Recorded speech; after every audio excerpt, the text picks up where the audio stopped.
चंदनपुर गांव में दोपहर का समय था।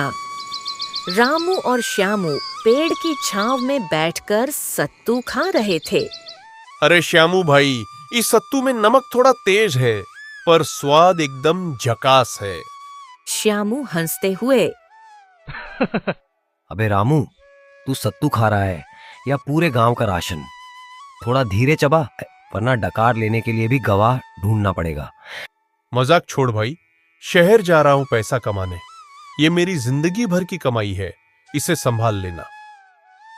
2 साल बाद रामू शहर से कोट पेंट पहनकर लौटा, पर श्यामू की नीयत कोट से भी ज्यादा काली हो चुकी थी। राम राम श्यामू भाई, कैसे हो? लाओ मेरी वो पोटली, अब बेटी का ब्याह करना है।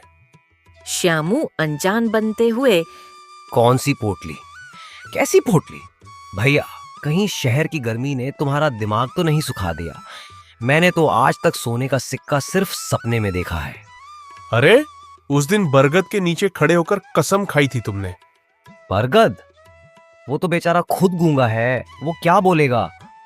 जा बेटा, कहीं और जाके अपनी फिल्म की शूटिंग कर। पूरा गांव इकट्ठा था। मुखिया जी हुक्का गुड़गुड़ा रहे थे। हाँ भाई श्यामू, रामू तो कह रहा है कि इसने तुम्हें पोटली दी थी।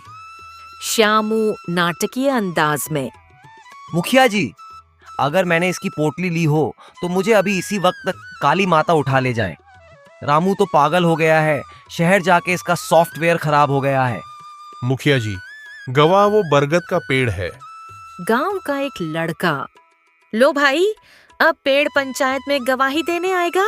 क्या वो अपनी जड़ें उखाड़कर पैदल चलकर आएगा?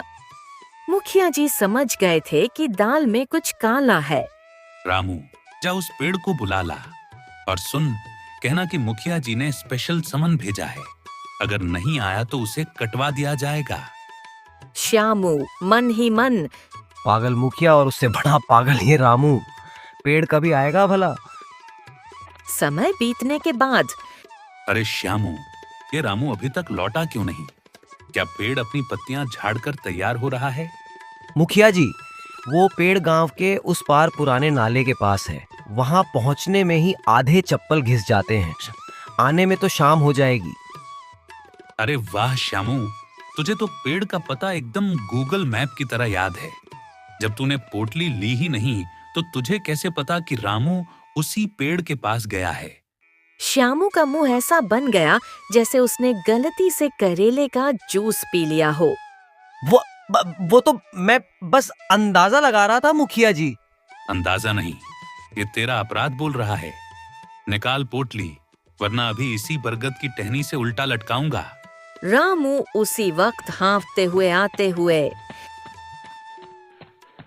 मुखिया जी, पेड़ ने कहा कि उसे बुखार है, वो नहीं आ पाएगा। अब उसकी जरूरत नहीं रामू, ये बिना पत्तों वाला पेड़ श्यामू सब उगल चुका है। रामू को उसके सिक्के मिल गए और श्यामू को गांव की सफाई का दंड मिला। क्यों श्यामू भाई, अब तो याद आ गया ना? हाँ भाई, अब तो मुझे ये भी याद आ गया कि पिछले जन्म में मैं भी एक पेड़ ही था।